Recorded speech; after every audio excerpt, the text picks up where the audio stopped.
Hey everyone, today I wanted to go through all the VHS segments and rank them.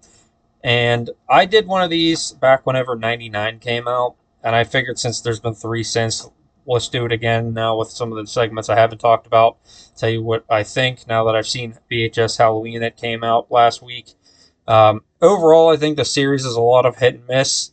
When it's good, it's really good, and when it's bad, it's really bad. Um, but I do like the idea, and I look forward to these every year, and I'm glad they make them even when they don't land. It's something fun to talk about with a group of friends that I've met, and I made my own segment. Some of you may have seen that we did our own kind of like VHS. So I do appreciate the movies even when they're bad. But in this video, I'm just going to go through the segments that this person has listed here, all of them, but this right in the middle here where it's got these like four. I don't even know what these are. I think this was like some like straight to Tubi VHS. I heard about it, but I never watched it. I don't even really consider it like canon. So, and then this Veggie Masher, which was just like a commercial in the like middle of Storm Drain, I believe. I don't even not sure why that's really on here. Everything else on here is going to be on this list. So, and I'm pretty sure everything is on here from the whole series. So, starting off with the original VHS, we have tape 56, which is the frame narrative. Um, I mean, this is fine. Like, I think it works. It's I don't think it needs to even be quite as long as it does. Like if it had just started with a bunch of guys in a house, just like what they do, where they're just like vandalizing a house, and then we see what they do where the guy gets a job for them. I think that'd have been fine. Like trimming off that opening with them in the parking garage. It I don't really. It doesn't like bother me. It just feels like it's kind of like unnecessary. You get that they're kind of meant to be unlikable. So whenever all the bad stuff starts to happen, I'm not even quite sure what they're like get paid to do random tasks like break into houses and steal videotapes. But either way, for frame narrative, I think it's fine.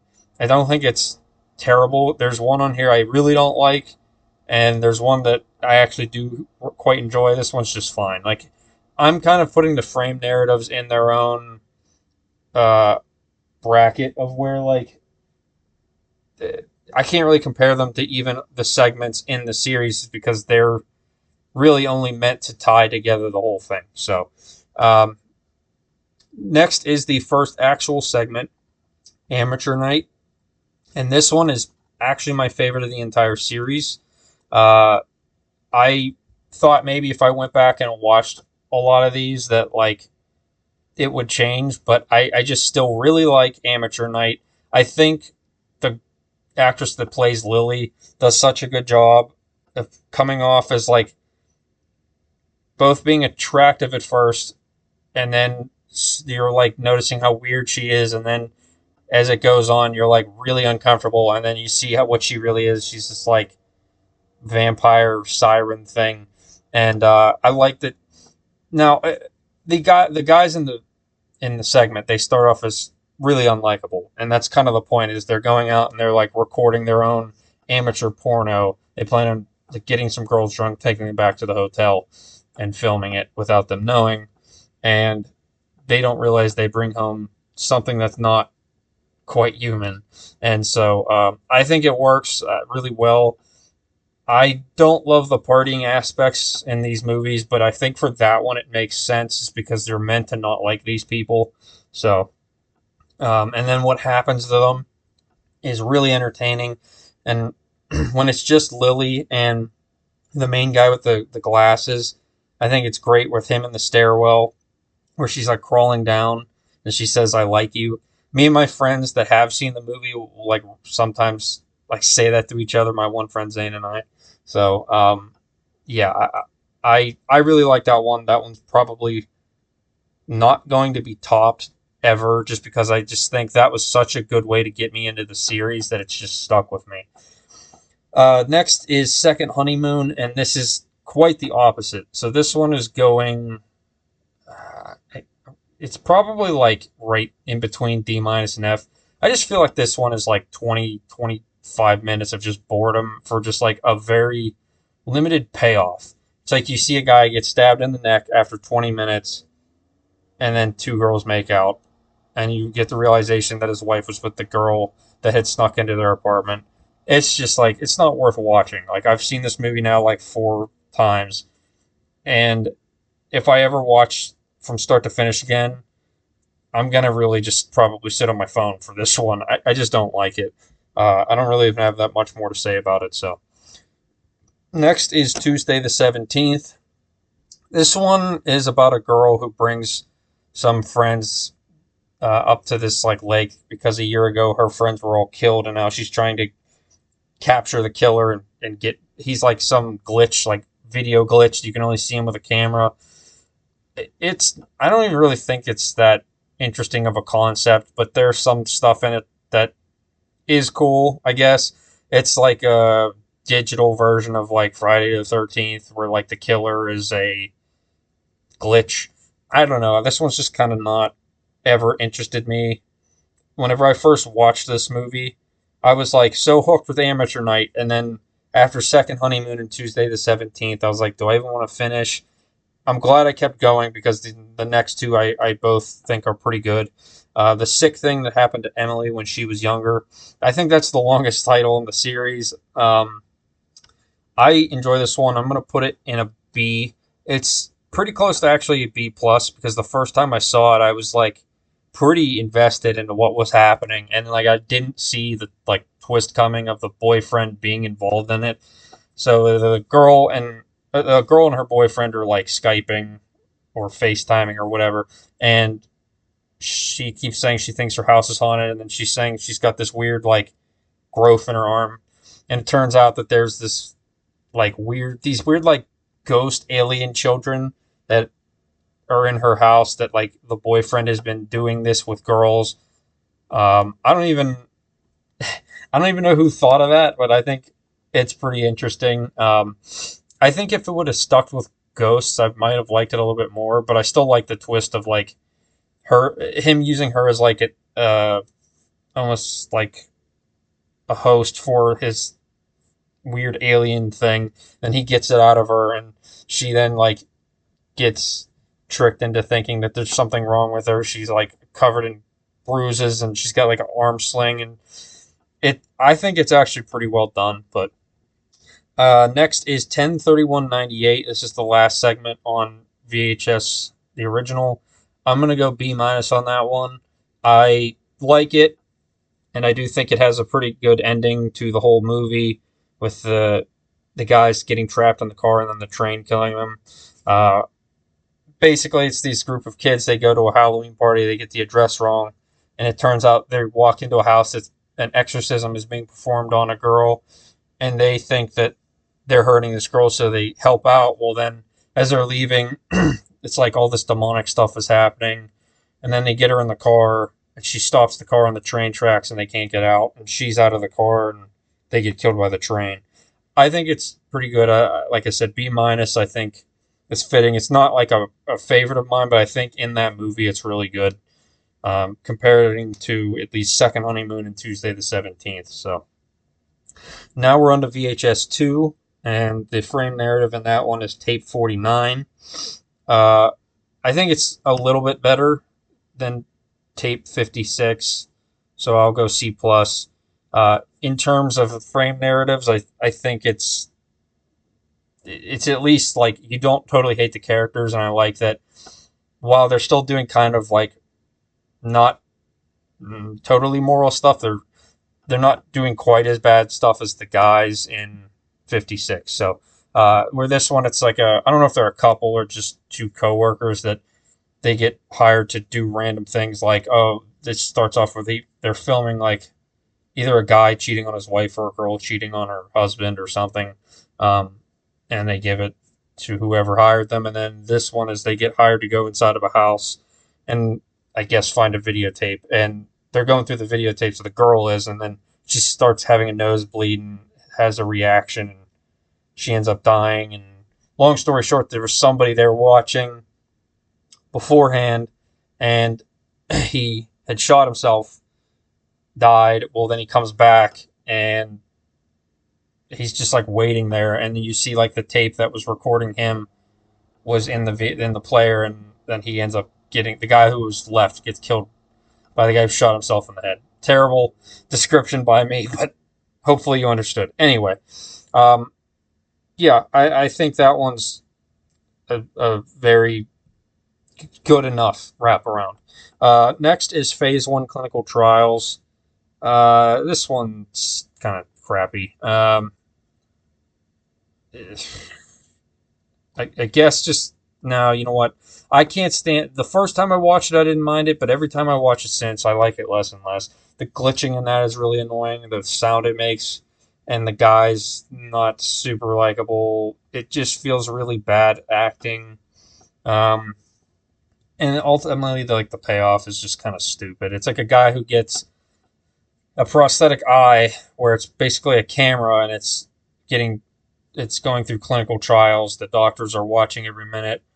On his way out, he sees this girl, and when he gets home, he starts seeing ghosts. Well, then the next day, the girl shows up at the door and says, "You're seeing ghosts, aren't you? I hear them because I have a fake like plant implant in her ear or whatever, so she can hear again. The only way to make them go away is distract yourself." And so they have sex, but when they like wake up, she gets like dragged into the pool, drowns, and then the ghosts end up killing him after he like rips out the eye. It just doesn't really work for me. Um, yeah, I've watched it enough to know it's not one of my favorites. Next is A Ride in the Park. This one is a guy who's riding his bicycle through like yeah, a park, but like kind of in like the woods, and all of a sudden a woman stops him and is like screaming for help, and then suddenly she turns into a zombie, bites him, he turns into a zombie, and it just starts to spread throughout. Um, I like this one enough, but I don't love it. I think it's a better segment than I'm giving it credit for. I'm not a big zombie guy. Like zombies just is like the one genre of horror that just really doesn't interest me in anything other than video games. Just kind of kill mindlessly. Like for watching entertainment wise, I've never found them interesting. I don't think I own a single zombie movie, and if I do, I actually don't know what it is. So, um, yeah, this one it's good enough. Like I can't say it's bad at all. Um, I think that it gets interesting, and like for a zombie segment, I do like it. But like I said, zombies just aren't my thing. Um, Next is possibly, I would say it's unanimously among the like people who have seen this that this is the best segment. This next one, Safe Haven. I would agree that it's the best segment. It's just one behind Amateur Night, just because the first time I saw that segment, it like blew me away. But I will say, Safe Haven was the first segment that got me into the series. I watched clips of it online. Actually, this clip that's going on right here, where like everybody in this room just shoots themselves, and I was like, "What is this movie?" And it was like, "This is kind of crazy." And it's a group of like documentary crew goes to talk to this cult and like the leader, and while they're there, um, the one girl starts getting sick because she's pregnant. It's morning sickness, and then the cult leader says that it's time, and everybody drinks like poison. They kill themselves, or they start shooting themselves, and then everybody comes back to life, or like the actual documentary crew gets hunted down and like either shot, or like the girl gets used as like a host for the son of the devil, I guess, and she gives birth to like a goat. Then the goat chases the one guy down and wrecks his car. Then says like "Papa" as he's like hysterically laughing, and then it cuts off. This segment is like perfect. It's it's it's really tied for favorite for me. Like Amateur Night is just because it kind of blew me away and got me so interested to keep watching. But Safe Haven was the one that got me interested in the series in the first place. So it's kind of a tie. And then lastly, in the VHS2 is Slumber Party Alien Abduction. This one would be higher if the dog didn't die. It just upsets me that they killed the dog. I think they had something really cool here. It just, I don't like watching animals die. That's like the one thing I just don't. And like, I can literally watch the most like messed up thing in a movie doesn't bother me. The dog dies, especially. I'm just like, nope, I don't. I'm out. Like most of the time, there are exclusions, like American Psycho. Okay, I still love that movie, but I hate that part of that movie. But this just kind of it being only like a 12-minute thing. It's just like, damn, that really like ruins it for me. But it is like really cool hearing like the aliens, that like siren sound that happens, and then like the light behind them. Just you see like kind of almost like silhouette of an alien. You only kind of get like a brief glimpse of what it in full will look like, and I mean it is cool. But yeah, like I said, just because it would, if the dog didn't die, it would probably go up in C, or maybe even C plus. But it just sucks that I just don't like watching dogs die. So next is VHS Viral, and I would say this is the one that among most people, this movie as a whole is like the worst. It's kind of like bottom for me. I think one segment saves the movie enough that I'm going to put it as my second least favorite movie. But that one segment is a little bit later on. But we're starting off with the wraparound vicious circles. This is stupid. Uh, it doesn't really make a whole lot of sense. I mean, it's like a girl and her boyfriend. They're like sitting there, and like he keeps filming her, saying he wants to go viral. Some crazy things are going on outside. He goes out to film it. Well, she like drives off. Bunch of He's just like riding his bicycle around the town, following this, and then it just shows this random like backyard full of people in LA. I don't know why. Has nothing to do with anything. And then once we're off that, it goes back to the guy, and he like finds an ambulance down in the LA River, and like she says something about going viral, and then I haven't seen this segment, I'll admit, in a while. I usually just when I watch VHS Viral, I will watch two segments, and then the rest I just stop. So next is Dante the Great. Um, I I think I'm gonna. It's tough because like I don't think this is bad. There's some cool stuff in it. I just kind of don't like that it's filmed. It almost looks too good, if that makes sense. Like it's filmed as like a documentary crew. It's interesting, and I like that kind of like magic is used in like a horror way. But it still feels kind of messy, and it doesn't really work for me until the end. It almost. So it's like a magician who finds this like evil cloak, and you can control it and do basically whatever you want with it, and you're like basically indestructible. But it's basically like a possessed or like a demonic cloak, and so he ends up getting killed at the end by his assistant. His assistant takes the coat, and she tries to burn it, but then she opens up her closet and it's in there, and it pulls her in. So like it's cool. I would say I like it more than Tuesday the 17th. I guess C minus feels fair.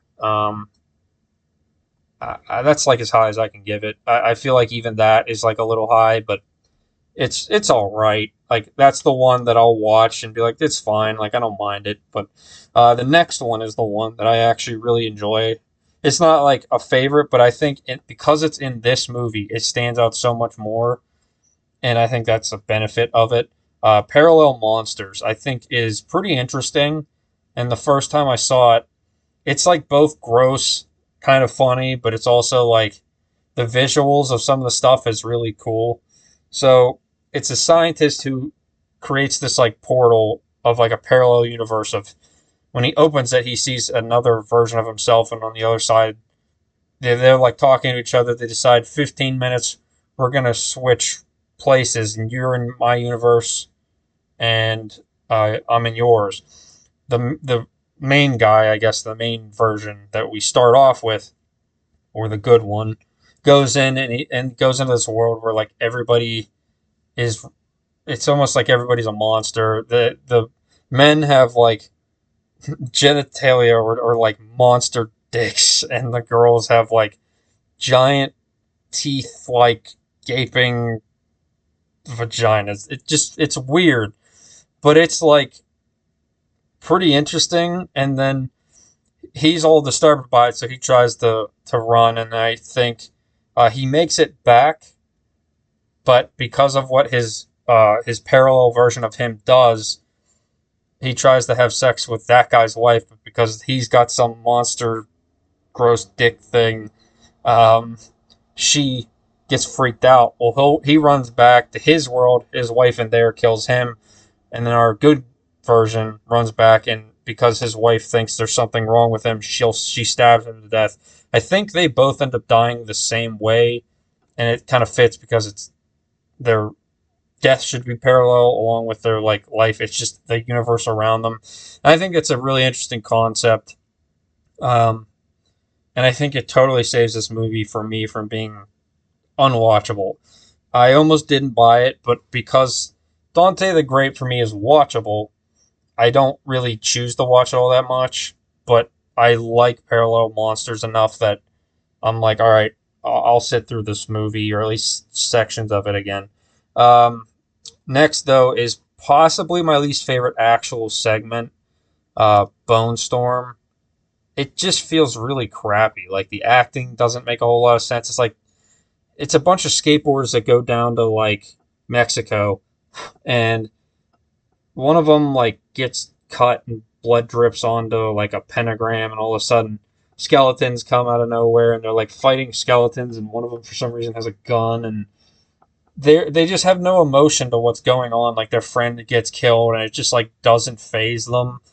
And I don't. It just is like, what is this? It's just like dumb. I don't know. I don't think like the action is bad, but it's just like it just doesn't look good either. It literally is like if if the rest of the segments were like this, I wouldn't like any of these. I just think this one is just really bad. I don't like it. So and I see this is on here, Gorgeous Vortex. I watched it once. That would be like the worst thing. I'll just throw it there just because I don't even know what these are. I'm just gonna. Oh, they're individual. I'll just leave them there. I don't even know what that has to be. Some like I mentioned, some straight to Tubi thing. I don't know what that is.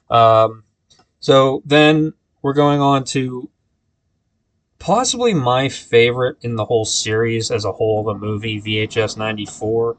I don't think there's a bad one on here. There's definitely stronger ones than others, but I think the wraparound works fine. It's called Holy Hell, and it's a SWAT team that goes in to investigate like this, I guess, cult that is using videotapes to spread some sort of like virus, I guess, or something that makes people either kill themselves or become violent. And it turns out the two of the officers are the leaders of the cult, and they're starting this like revolution, and they kill their like officer, and then it ends. I don't think that like ending totally works, but whatever, it's fine. I think as a frame narrative, it's not the worst. It's not the best. I think it's better than Tape 56, but not as good as 49. So that'll tell you. Um, Next is one of my favorites, though. I think this one has become really popular with the group of people that really like these movies. Storm Drain. Uh, I just love this whole thing. It's both like really good horror and it's just kind of silly at the same time. The whole Hail Ratma thing. Um, it's a news team, just a cameraman and the news anchor woman go down into this storm drain. And they're talking about the homeless, how they're living down there. Well, they try to help some guy. He says Ratma. He runs away. Well, then they end up getting taken and they end up being, I guess, judged by the Ratma. Is this giant, like, humanoid rat man thing, and these people worship it. The cameraman gets burned to death by the acid and dies, where the girl, it pours on her, nothing really happens. She gets rescued. Well, then she's on air giving her, like, normal anchor news story, and then she starts talking about Ratma and pukes like black vomit that got poured onto her like co-anchor, and his face just melts off. It's like one of the best things in the series. And then he ends up dying, and then it just ends with her saying "Hail Ratma," and I think that one is like perfect. That one has not been topped for me in a while. I love that one. I just think it's a combination of it's like the perfect amount of humor. It's not overdoing it, but it's still really good. So, Empty Wake is next. This one is about a funeral that of some like unknown guy that there's a girl that's told to watch just the casket while people come. Nobody ends up showing up other than one guy, and he says something in another language, and then all of a sudden the coffin starts to kind of like shake, and then there's a really bad storm. She's locked inside, and then the guy comes out of the coffin. The tornado basically knocks or destroys the building, and then I think she dies at the end. I can't quite remember. Um, I would put it in between these two.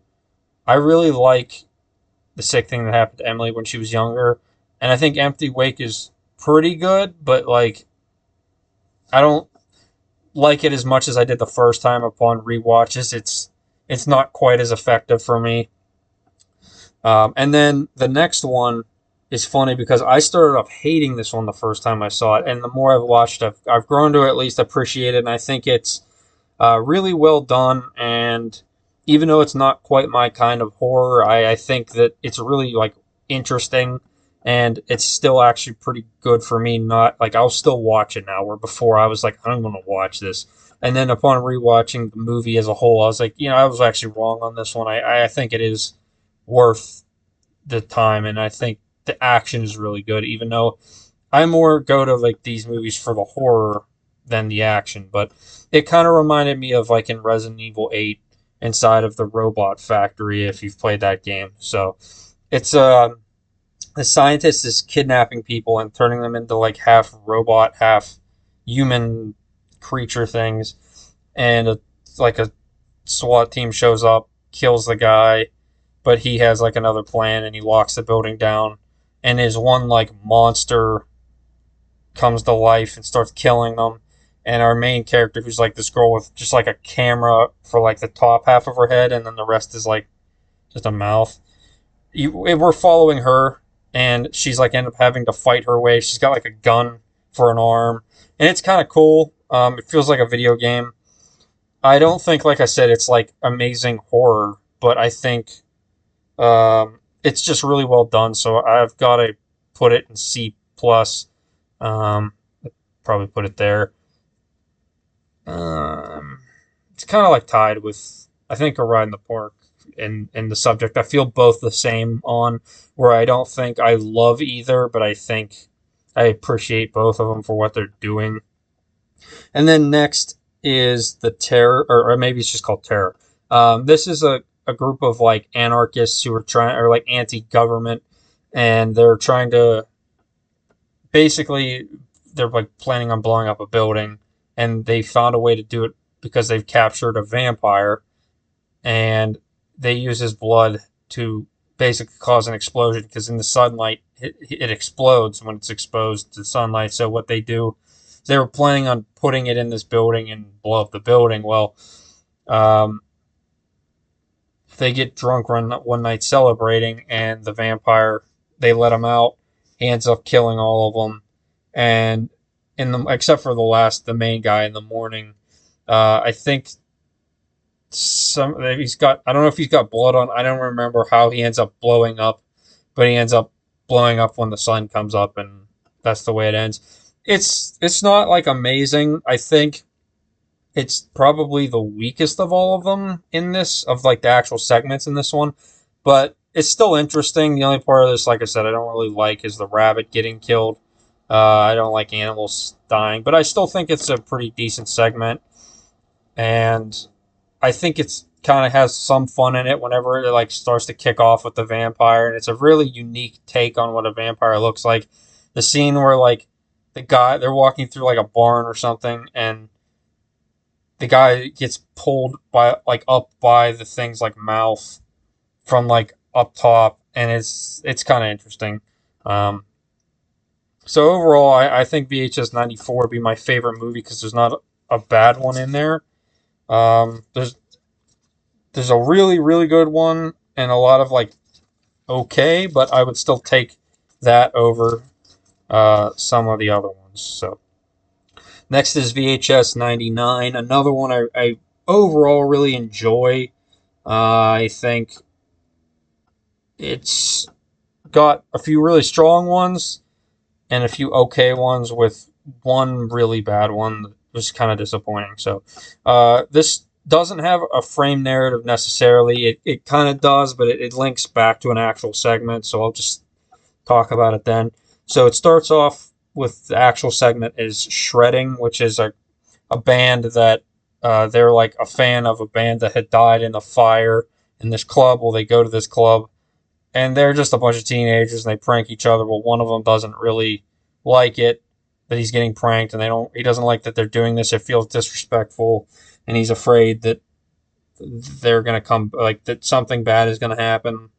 Well, they play a prank and he ends up leaving, and so he doesn't make it out, but the spirits or the ghosts or whatever of the original band called Bitch Cat, it was an all female band, comes back and starts killing them, and then uses their body limbs and puts them together and uses them as like puppets and like uses them as like instruments, and it's kind of cool. I think why this one I'm not going to, because it for me it would probably be, yeah, actually I will put it in B minus. I just think that the quality of this one is kind of shitty at times, and it's like I can't really see what's going on. But I really like the concept, and I like the way it ends, and I like the scene where like the one person gets just completely like ripped apart with limbs flying. I just wish that the quality was a little bit better because you can't really see. They're down in this just dark, like this club with no lights half the time, and the quality is of like a camcorder, and it just looks kind of bad. So I would put it probably B plus if it looked better, but it just doesn't. And I like the way that band Bitch Cat is just like they have this chant where they put their heads together and like look directly into the camera, and they say "play or die," and then you see them as skeletons do it again, and it just looks really cool. So the second segment in this one is called Suicide Bid. This one is my favorite in this one, just overall because of the claustrophobia of being inside of a coffin, and then with it also flooding, and then something like a whatever she is, a demon girl, whatever, being in there with you, I think is really good. So I'm going with an A on this one. It's one of my favorites overall in the whole series. So this is about a girl who goes to this college and she's applying for one specific what are they called? A group of people in colleges, fraternity, and she is. It's whenever you only apply for one, and it's called a suicide bid. So I guess you have to bid to get into fraternities. I don't know. I don't never been in a fraternity. So anyway, she's all into it, and she kind of like leaves her friend, and she's all tries to be with these popular girls, and they tell her you have to go through this hazing ritual. They get her drunk, they put her in a coffin, and all of a sudden the cops show up, and so they run away, leaving her there. But it starts to rain, the coffin starts to flood, and then the ghost of the girl that originally had died doing this, called like Guillotine or whatever. She had some really weird name that was like, I don't know, something like that. Gives her an opportunity that she won't take her soul or something, I guess, if she switches place with her or something. I can't exactly remember, but I just know that the girls come back, the body's gone, and then they say, we're going to take this to the grave. Well, then they all wake up in their own coffins, and the girl who they left down there is now like a zombie or a demon herself, and tells them this, and then kills them all, and then it moves on to the next segment. But I don't know. I just really like this one. I haven't watched it in a few years since it came out, but I do enjoy this one. So for me, it's an A. Next is a really disappointing one. I just think it's kind of stupid.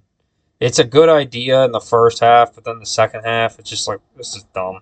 Ozzy's Dungeon. I was kind of interested because it has the actor from GTA 5 who plays as Trevor.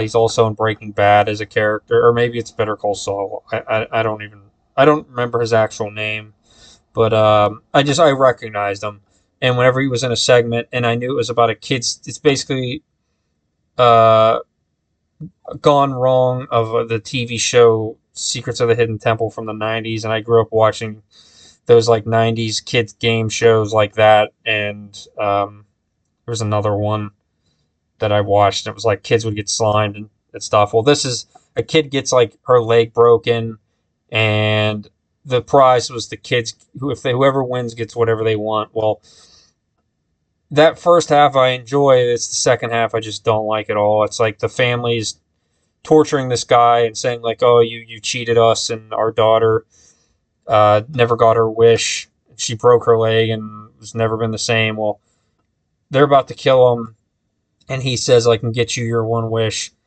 He takes them back to the studio, and there's this just like weird tentacle monster thing that gives them her wish.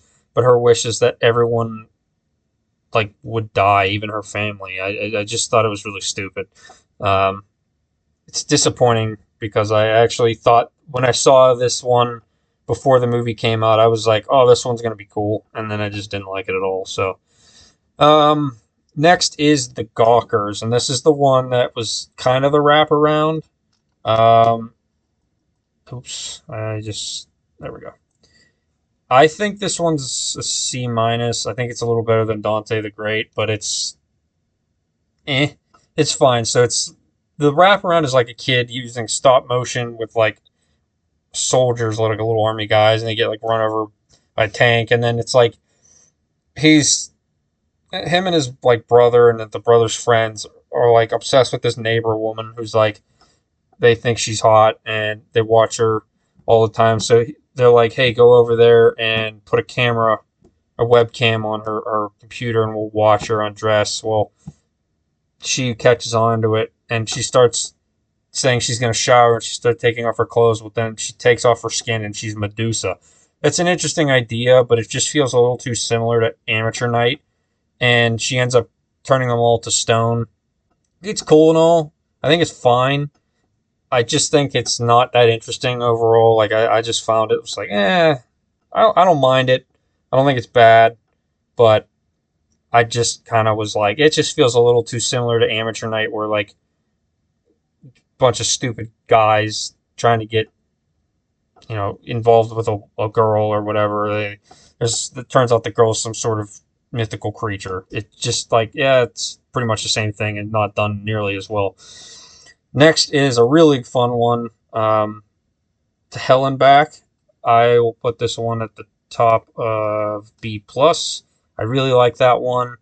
It's really close to A minus. The only reason I'm not going to put it there is because I thought this was going to be about the turn of the millennium. Because the way it starts off is they're having a party for 1999 turning into 2000 on New Year's, but what they're doing is at the turn of the millennium, they're going to hold a seance to bring a demon into our world from hell. Well, what happens is they get pulled into hell, these two friends, and then they're going through hell, and it's all this kind of cool imagery with all this stuff happening, and then they meet this girl there, Mabel. She helps them out, makes it through hell, and she says to put her name in the book. They make it back, but then they're in like different bodies and they end up getting killed. But before they die, they write her name in blood in this book. And so, I mean, yeah, it's I really like this one. I just think that it's a little like I don't know, like the tone doesn't make a whole lot of sense at first while they're at the party. For this, they're all just acting like just weird, but I like it the tone once it gets to hell, because I don't think the tone being serious while they're in hell, the way this plays out, would have worked as well. But because they play it off as like it's kind of a joke, is entertaining and it's funny.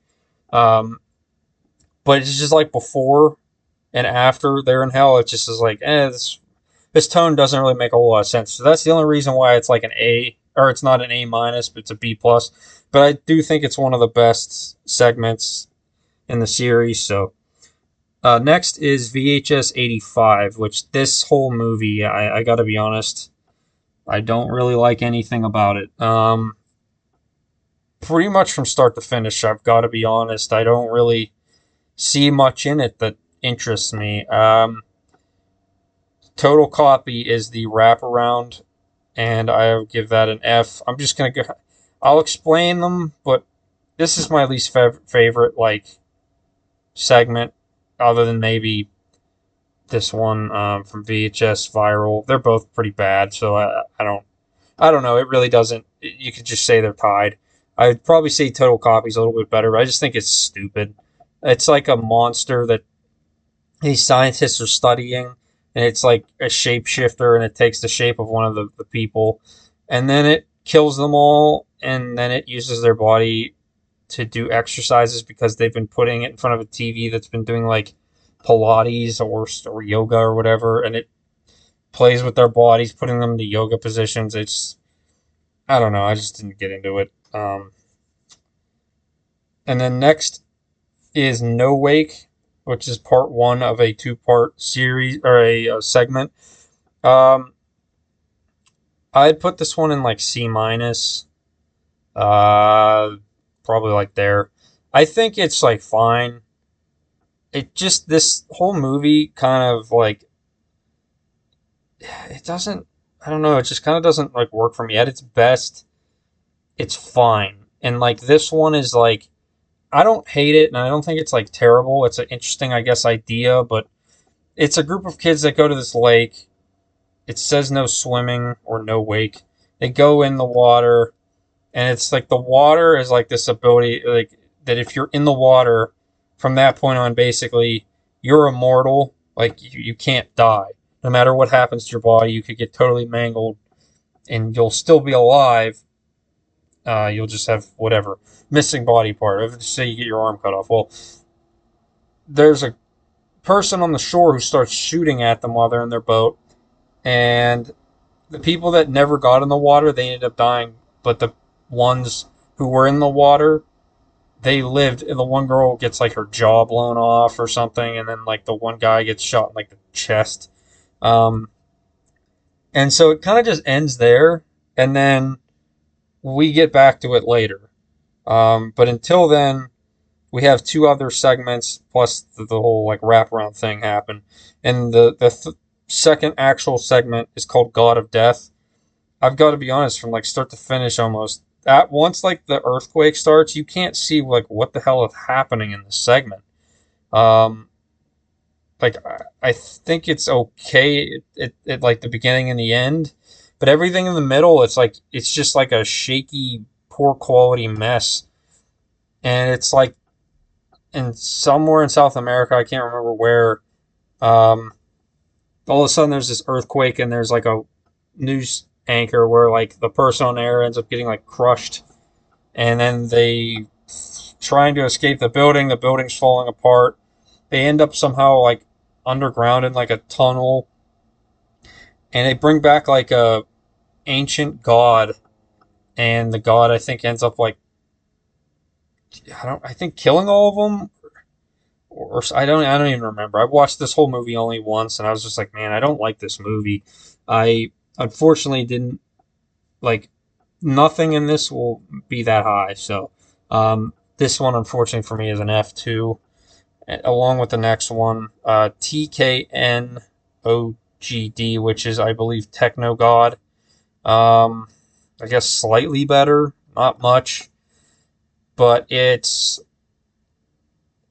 a woman who's like doing an interpretive act up on stage involving um, VR and how like technology is like become our god, and this demon in the technology world is going to kill us, and they all think it's an act, which it is supposed to be, but then turns out there actually is a techno god or a techno demon or whatever, and it comes out and it kills her. So it's ripping her apart. Everyone's just sitting there thinking it's part of the act. They take the goggles off and her eyes are like gone or they're burned or something, and it just ends. And it's like, it's just not that good. This whole movie, like these first few, really don't impress me. I'll say the last two are better. Ambrosia is the next segment, and it's the second half of No Wake. And I like it more because how it connects to No Wake is the shooter is actually this girl right here, and she's part of this family cult that they have to get a certain amount of kills. I think like 7 or something. And then they're like officially in this family cult thing, and she goes out and she kills these people. She says that she's done it. She shoots them with the rifle. She's unaware of that water, how it makes them immortal. Well, whenever she comes back, those people were still alive, and they give like this kid some like a squirt bottle with some of that water. It sprays her. Well, the police find out about her family. They're all ready to go. They've all got guns. Well, one of the family members says to her, "Don't let them take you alive. Don't let them disgrace the family." So they're all going to die. Well, they all end up dying except for her, because even when she tries to kill herself, she doesn't die because this water that was sprayed on her. And it's kind of cool. I'll say it at least makes the first segment a little bit better. And I think the whole action shootout thing is interesting with the police. I just don't think it's really horror, and I think that's my problem with this whole thing. Like, I don't know. It just doesn't feel like that's a horror idea. It's like interesting, but it just doesn't work for me. And then lastly is Dreamkill, which is by Scott Derrickson. I should have mentioned some of these directors, but to be honest, I don't know very many of them. I know like Scott Derrickson, and then I forget the guy's name. Names just don't stick with me, to be honest. The guy who did my favorite segment, Amateur Night. Um, I like some of his movies outside of Amateur Night. But yeah, he did the Night House. But anyway, the Scott Derrickson has now done this Dreamkill, and this is about a kid who's dreaming that there's a serial killer going out and killing people, but he's seeing it a week ahead of time, and he like records his dreams and he gives it to the police. The police call him in, and they find out that it's his dad who is working with the police. He shoots his way out, and then his son ends up killing him at the end. It's kind of interesting. Um, I guess I like it a little bit more than No Wake. I don't know if I like it as much as Ambrosia. It's kind of tied, all three of those. Like, to be completely honest, C minus I think is being like kind of generous. I don't love any of them, but I don't hate any of them. Um, I think it's a interesting idea, but I don't find it interesting enough that I'm like, I want to go watch it again. This is the only VHS movie I don't own on Blu-ray. I like the series enough that I own all of them, even like Viral. I just don't like 85. I can't get into it. None of these segments have done anything for me, and I'll probably end up with it at some point and rewatch it and be like, hey, maybe I was a little hard on some of these. I'm hoping that's the case, because it's not that I want to dislike this movie. It's just I watched it when it first came out. I was so like, man, that sucked, and I just haven't wanted to rewatch it. So, but thankfully, I've enjoyed these last few movies, VHS Beyond and VHS Halloween, a lot more. So, uh, I wasn't disappointed with either of these last two overall. So next is the wraparound or the frame narrative and beyond is abduction. Abduction. Again, I'll put, even though it's a frame narrative and it's kind of like it doesn't really go anywhere. It's still interesting. We see like a documentary talking about aliens, and I don't really know It's like about a guy who kind of disappeared and his involvement with aliens or something. I just think it's interesting only because like it's at least different, and then we get to the end, and the ending is kind of a good payoff, but it doesn't. We don't really see the payoff, unfortunately, as much as I would like. An alien is kind of doing like a probing on this guy, and it goes like down his throat, and then the movie kind of ends. I don't think that's great, but at least was like, all right, it's fine enough. Like I didn't hate it like I did with like some of these other ones, like the the last one, Total Copy. I didn't like that one at all. And then the Vicious Circles, I think was bad, but this one it worked. But I didn't like love it or anything.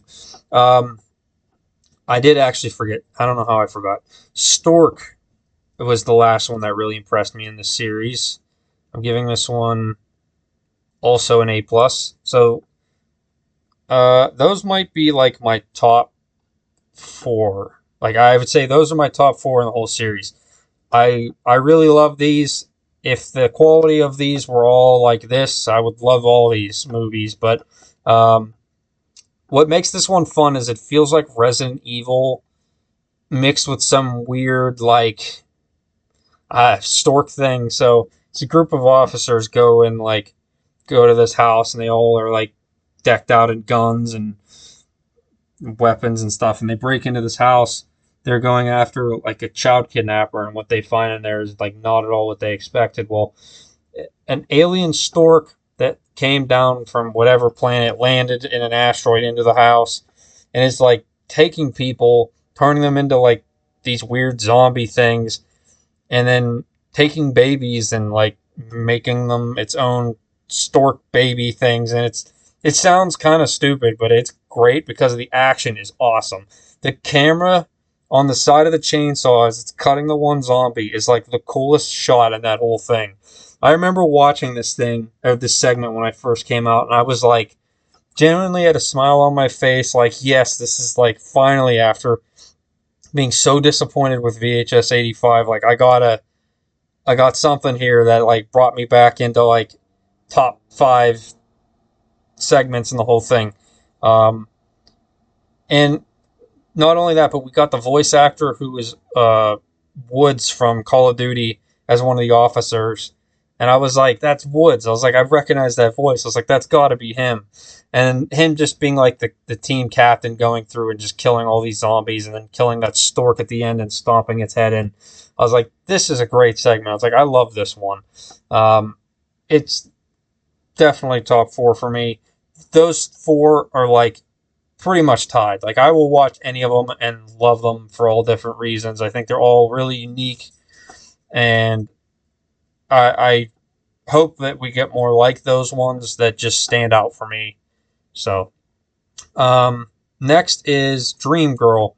This one is like a Bollywood like actress who, or like pop singer. She's like the Taylor Swift of India, basically, where she's being kind of used and a little bit of abused just for money and fame. Well, one of these two guys who kind of like paparazzi, they break into her trailer, but one is in her closet and tries to comfort her. Well, it turns out she's this like robot, and she kind of goes rogue and starts killing everyone on set of this movie.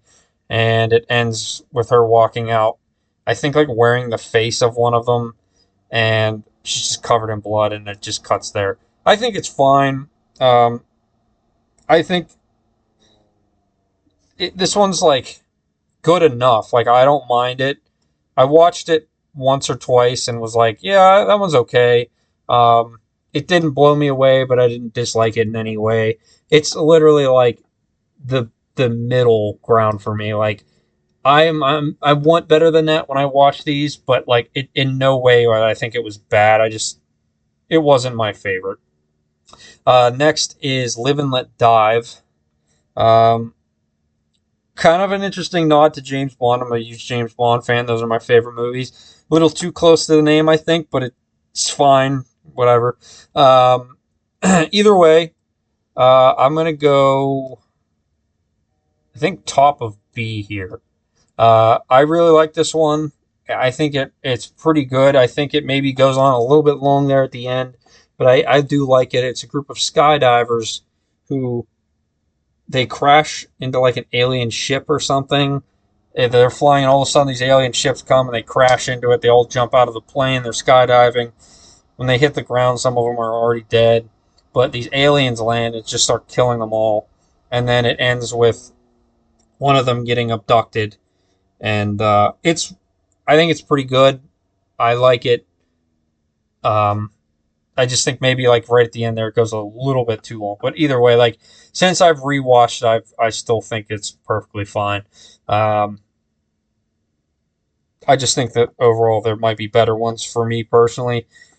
Next one example, Fur Babies is I don't know if which one of these I like more. It's kind of like a tie because like Fur Babies is a lot more like fun, but I think of a better segment is Live and Let Dive. I think I'll put Fur Babies just a little bit beneath it. I'd probably put it right there. Um, so this one is about a woman who runs like a dog daycare, and these like animal activists go in because they think she's abusing the animals. Well, it turns out that she's not even actually having. She doesn't have dogs. She's got people that she is like turned into like slaves almost, or turned into dogs with like dog parts or something. I can't even remember. Well, she's basically like abusing these people and turning them into like humanoid dog things, and it's pretty interesting. I think this one's kind of funny. It doesn't take itself too seriously. It's also kind of like weird. I think Justin Long did this one, and I do like it. I don't think it's amazing, but I think those three segments in this one, Stork, Live and Let Dive, and Fur Babies, are all really good. Abduction is a fine wraparound. I don't like love it, hate it. Dream Girl works. For me, the one that I really don't like is Stowaway. Um, Another segment that I just don't like at all. I really don't even know where to put it. I think it's possibly that low. Stowaway. And it's disappointing because this was the one I was looking forward to the most because of the director, even though it's his wife. Um, I forget his name, but he did Haunting of Hill House, uh, Haunting at Bly Manor or something. I forget. Him and his wife were, I think he wrote it and she directed it. It just really fell flat for me. Like, I just thought it was kind of stupid. Like, it was a girl who's like obsessed with finding out about aliens, and she goes, finally finds like an alien ship out in the middle of the desert, and then she goes in, she gets stuck in there, she touches something, and it like cuts her really bad. But there's these like this technology that like repairs her skin, and but it like kind of makes her alien like because they've it takes the like DNA of other creatures that have on board that they've brought like a dog or a goat or whatever animals, and along with I guess alien DNA, and tries to repair her wound. Well, then they go into like hyperspace and she ends up being like torn apart, but because it like repairs her, it keeps happening over and over, and she's just this creature by the end. And it just that's the way the movie ends, or at least the segments end. I just didn't like it. I know somebody that loved this one. It's fine. Whichever ones you love, I hope you get more out of the ones I don't like than I do. I just, yeah, this one wasn't for me. So unfortunately, it's an F, and I was really looking forward to it. Um, and then finally, we get to the newest one, VHS Halloween. Overall, I do say I think this one was pretty good. My one friend, he thought it was very average. I think it's better than average, but I don't think it's my favorite. I think it's in the top three or four. So we'll go through here. Starting off with, I think the best wraparound in the entire series or frame narrative, Diet Phantasma. and it's about this company testing their like deadly pop soda, whatever, on people who are willing to be a part of this trial. And what it is it's got ghosts or poltergeists in there that they're doing mixing with like chemicals, and when they drink it, the poltergeist like possesses them and just like kills them. And they're hoping what it does is possesses them, but it keeps them like alive, and they're keep testing it, and these people are getting just killed in these like absurd ways. They're like being either like they just blow up, or the one person just like pukes black or blood or something. I can't remember. Um, and it finally ends with like a little girl who drinks it and gets possessed, and it's like she loves it, and then they ship it out on the market, and that's the way the movie ends, with her like her eyes, like she's on the commercial and she's like, I love this dyed phantasma, and then her eyes roll back and they're like yellow or orange or something, and that's like the commercial. So I think it's good. So um, our first segment here in this, I think one of the reasons I don't love it is the name. I think is stupid. Coochie Coochie Coo. I think it's a terrible name, if I'm being completely honest. But the segment's fine. I'd probably go there. Uh, I'm going to do this. The more I think about that one, the less I'm like, eh. But anyway, it's about these two girls who don't, they're just a bunch of idiot girls that they want to go trick or treating. They're stoners, just getting high, stealing candy from kids, and they want to go trick or treating for one last year. And then they don't take this like legend of this mom seriously, who like she's some like demon mom who like takes you if you are overage for Halloween or something. Whatever. Well, they knock on the door. No one at first answers, but then a hand holding a bag of candy or some basket of candy to come in. They go in. They get trapped in, and this house is just filled with these like people or like grown up people or teenagers, whatever, just turning 18 or right before about to be 18.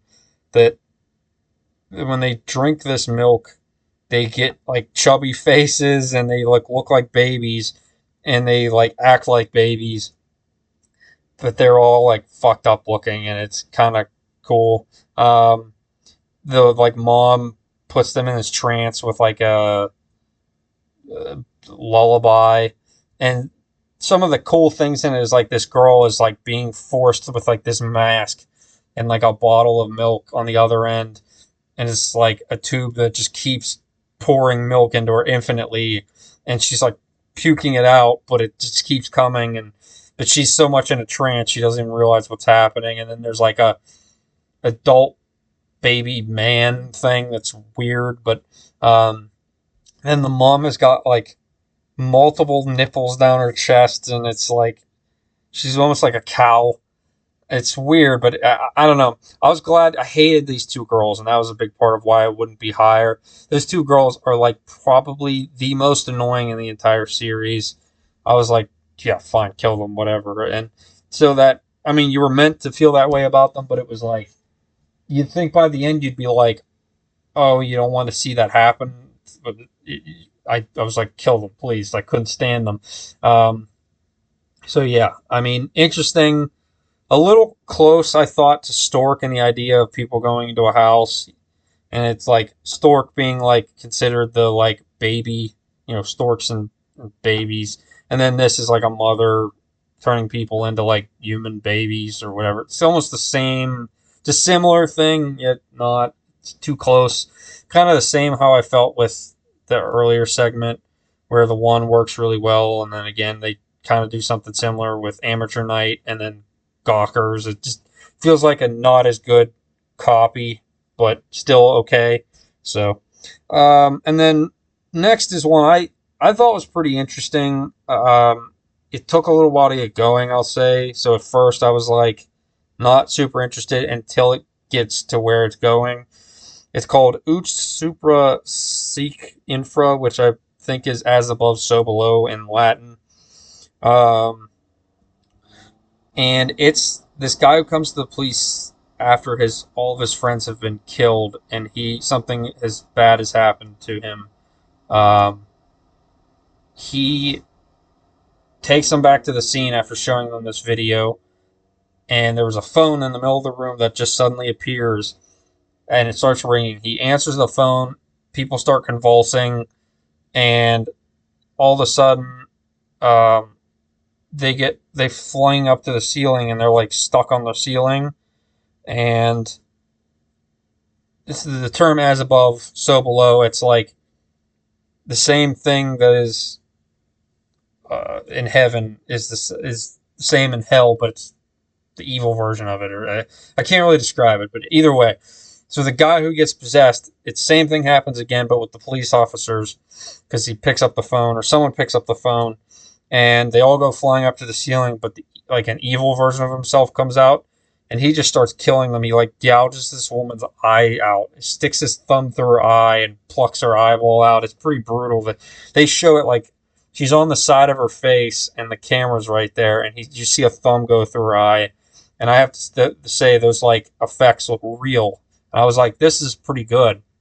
Um, but I don't love reading subtitles, I'll say. So some of these being in subtitles, it doesn't hurt this one. I don't think it ruins it. Some of them, I do think I prefer them not in subtitles, but this one's fine. But I think it took a little bit too long to get there, and I almost was like, all right, I'm kind of almost over this one. But when it finally gets going, I was like, awesome. I really would have liked more of it. I think it had the potential to be up an A plus. Actually, I liked it so much. I just think that that a little bit, it could have got there a little bit quicker. I've always liked the idea in movies of like a medium of between like ghosts and people, and something going wrong. Like for example, there's a movie that came out last year. I forget the name of it. I saw it a few times, but anyway, it's like a similar idea of like somebody can communicate with the dead, and in this, it's a telephone that this person communicates with the dead, and when they do, people die, and I think it's cool. So, um, next is another one that's pretty fun. I might like, it's kind of a tie. Like I think I'm just gonna put them right next to each other. I can't tell you yet until I watch this again which one I like more. I think their tones are completely opposite, and that's kind of the thing. So for now, I'm just gonna put them right next to each other. If you told me to pick one, it'd be tough because I was never bored with Fun Size, so maybe I like it a little bit more. But I think they're both good. I think this one had more potential. I think this one maxed its potential, if that makes sense. Fun Size is about a group of friends. They're like adults, I guess. They go trick or treating, and they find a bowl that says "Please take one." They take one, but it's like this dick shape with chocolate on it, and he bites into it. The one guy, and literally like white cream comes out, and he's like, they think it's like some just phallic shaped candy. Well, the one takes another piece, and then the bull pulls him in, pulls his friend in. The two girls run. Well, then this part was stupid. It kind of flies at them and sucks them in.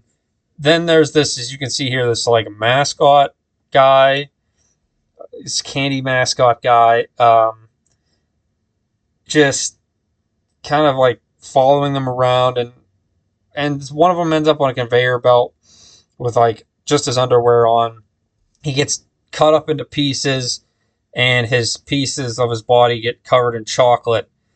And so they were out when outside. They looked at this candy. It was actually real human pieces just covered in chocolate. And so then they try and escape again. The one girl ends up with candy tube shoved up her ass with candy going up, and her face, I think, explodes candy out of it, and then she ends up on the conveyor belt too. Then the couple that are about to be engaged goes tries to escape through an air vent, but then there's a conveyor belt in there. He gets chopped up, and then the girl, I I actually don't remember what happens to her. Um, I totally am drawing a blank, but I only saw this once, and I saw it, what was a week ago now. But uh, yeah, I know she makes it out. I just don't remember. I think she still ends up dying. I just don't remember quite. The more I think about it, because there was kind of some stupid stuff in this, it's a similar like to Hell and Back kind of tone. I think I'm going to put it. I think I liked Hell and Back a little bit more. It did make me laugh, but I think Ut Supra Sick Infra, because I think even though it didn't reach its potential, it still had some really cool stuff in it. This did have some kind of stupid shit in it that, now that I think about it, it made me laugh and I liked it, but it's like the same tone as the Hell and Back, where it doesn't take itself too seriously, and it's good because of that. But like, I think being horror, some of these work better, like just straight horror. If these were taken that way, they wouldn't work. And I mean, I like every once in a while having some kind of fun, silly horror. This reminds me of the movie. I have it right over there on that shelf. Banana Splits movie. It's like almost the same kind of tone, where it's like it doesn't take itself too seriously. It's silly with kind of some shitty acting, but it's intentionally shitty. That's the point. Um, but yeah, I don't know. It's fun. And then these last two, Kid Print, I kind of zoned out on this one. It just bored me. I really wasn't into it. People were saying like, "Oh, it's too dark, like it's too serious and it's too dark," and they didn't like it. I just found it boring, to be completely honest. Like, I don't care how dark something gets, unless it's like I mentioned, killing animals. That's the only thing I don't like. This was about um, kids getting kidnapped and then murdered. It didn't bother me. I just was like, it just was really boring, and I thought the character that gets kind of blamed for the whole thing is really stupid the way it plays out. He owns like a video store that records kids before Halloween, so they if they go missing, they have this tape so that people know where to look for them. And one of his employees is the guy who's kidnapping the kids. And he doesn't find out until he comes back when he's not supposed to be, or when he's not normally there, and he sees all these tapes playing of like kids being killed or crying, and he's just like, what is happening? And then he goes down, or he goes in the next room and sees the same like thing happening, but like a kid being like recorded. The guy gets like beat up or something, and then the two people that were being held hostage, the two kids, kill him and not the killer. And then the killer gets away and says, "Oh, I'm surprised this happened. I can't believe it. He was such a nice guy." And then that's just where it ends. I was just like, this sucked. I I think it's not like the worst thing, but uh, I don't really care to watch that one again. Uh, I'll whenever this comes out on Blu-ray, I will go through them all again. Because this next one, I will admit, this last one, Home Hunt, I was up pretty late at this point, and I was getting kind of tired. You can see it's 2:48 a.m., and I'm still awake at this point because I work late. Um, so I was up pretty late at this point. It was like 4:30 in the morning, and I was on this last segment, and I didn't want to stop, so I was like, I'm just going to finish it. Um, I thought Home Hunt was fine. I think because I didn't really give it a good shot because I was so tired and I was kind of in and out of what was happening. For now, I'm just going to put it in like the middle, because it was a cool concept. I was really having a hard time keeping my focus. It's about a kid who he grows up after his whole life. Him and his parents kind of had this like at home haunted house. It was kind of like a cheesy thing. Well, this year the dad wanted to up the stakes a little bit because his son is older now and doesn't want to be a part of it. He finds this record, but on this record, it kind of unleashes hell, and these people in this haunted house start dying. And then it, I just kind of remember it ending with like the haunted house itself coming to life or something. Like this mouth, as you can see, it like I think the hand comes over the wall, and then like the house comes to life. I like I said, I was really tired at this point, and I was like, I need to go to sleep. So when it ended, I literally turned off my Xbox immediately and fell asleep within 20 seconds. So yeah, um, that one I need to give another watch, but I thought it was fine. I didn't love it from what I was seeing. I would think right now this is actually probably where I would keep it if I saw everything and I was like, oh, that's what it was. Okay. Like, I didn't love it. I didn't hate it. So, this feels like a pretty accurate ranking. If I were to really like sit here and go through this whole again, this video is ridiculously long as is. I think maybe if I were to change one thing here or there, sure. But I think this is pretty good. These are definitely my top five as of right now. Amateur Night 1, Safe Haven 2, Storm Drain 3, Stork 4, Suicide Bid 5.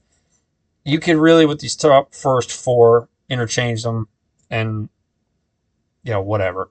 I love all of them almost equally for different reasons. So, and then after that, like, like this new one, I did enjoy. I got to see it again, see if I really like it that much. But these other ones, like Hell and Back, I've seen enough. Live and Let Die. I've watched Beyond now about 4 times. It's just Halloween. I've only seen it once, and I haven't gotten the chance to rewatch it. Maybe I'll rewatch it after this. I don't know, but these being my least favorite, I think a lot of these, maybe excluding Stowaway, a lot of people agree some of these are not great. I don't know. I think Ozzy's Dungeon some people seem to like more than others, but I just not a fan. So anyway, this has been going on long enough. Let me know what your ranking of some of these are. Um, which ones you agree with, which ones you don't. And thanks for watching. I'll talk to you guys soon. Bye.